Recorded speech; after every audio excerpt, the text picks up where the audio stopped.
இன்றைக்கி நாங்கள் ஈவெண்ட்டுக்கு போகிறோமா இல்லை ட்ரிப்புக்கு போகிறோமான்னு எங்களுக்கே சந்தேகம். நாங்கள் இருக்கிற ஏரியாவிலேருந்து 30 கிலோமீட்டர் கூடுவாஞ்சேரி, அங்கேருந்து ஒரு 5 கிலோமீட்டர் தொலைவில் தான் எங்களுக்கு கஸ்டமர் கால் பண்ணியிருந்தாங்க. ஆரம்பத்தில் டெக்கரேஷன்ஸ்க்காக மட்டும் தான் எங்களுக்கு கிளைண்ட்டை என்கொயர் பண்ணியிருந்தாங்க. நாங்கள் கம்ப்ளீட்டாக ஈவெண்ட் மேனேஜ்மெண்ட் பண்ணுறோம் அப்படின்னு கிளைண்ட்டு நாங்கள் எடுத்து சொன்னோன்னே அவங்க ஒன்றுத்துக்கும் தனித்தனியாக ப்ரைஸிங் கேட்டு கம்ப்ளீட்டாக மொத்தமாக எங்களை நம்பி டோட்டல் ஈவெண்ட்டை ஒப்படைச்சிட்டாங்க.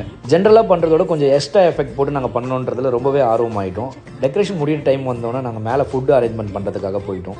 இன்றைக்கி chicken biryani, 65, egg, parotta, chicken gravy, அது இல்லாமல் ஒரு 20 பேருக்கு வெஜ்ஜும் கேட்டிருந்தாங்க. அவங்களுக்கு கம்ப்ளீட்டாக அதுக்கான அரேஞ்ச்மெண்ட்ஸ் பண்ணிவிட்டு டெரஸில் தான் டின்னருன்றதால அங்கே ஒரு சேர் டேபிள்ஸ், லைட்டிங்ஸ் தான் போட சொல்லியிருந்தாங்க. கம்ப்ளீட்டாக அவங்களுக்கு முடிச்சு கொடுத்துட்டு கீழே டெக்கரேஷன்ஸ் எப்படி வந்திருக்குன்றதை பாருங்கள். கிளைண்ட் ரொம்பவே ஹாப்பியாக இருந்தாங்க. டைமுக்கு சொன்னபடி ஃபோட்டோகிராஃபரும் அப்புறமா நம்ம கேக் அரேஞ்ச்மெண்ட் பண்ணி கொடுத்தோம். அதுவும் கரெக்டான டைமுக்கு வந்துடுச்சு. கிளைண்ட் ரொம்பவே ஹாப்பி ஆகிட்டாங்க.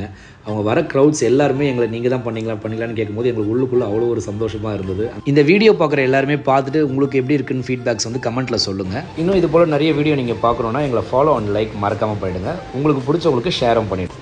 தேங்க்ஸ் ஃபார் வாட்சிங்.